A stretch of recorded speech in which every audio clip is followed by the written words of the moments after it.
লবণ লাগবে, তবেই তো পিঠে হবে। আমি এক্ষুনি গিয়ে সব নিয়ে আসছি বাজার থেকে।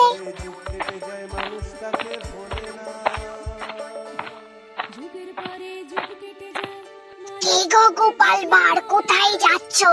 পিঠে খাবো বাঘ মামা, কিন্তু চিনি লাগবে, তেল লাগবে, তবেই তো পিঠে হবে। তাই বাজারে যাচ্ছি এইসব আনতে। বিকালে পিঠে খেতে এসো।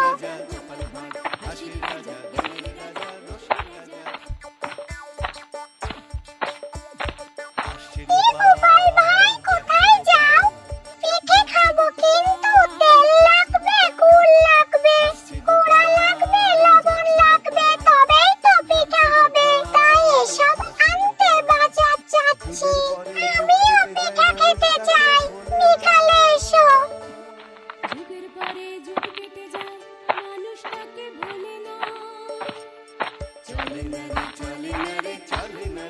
কি গো গোপাল ভাই, এত তাড়াহুড়ো করে কোথায় যাচ্ছ?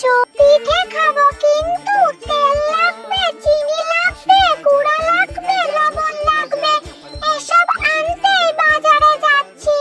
আমাকে ডাকবি না তুই পিঠা খেতে? বিকেলে চলে এসো।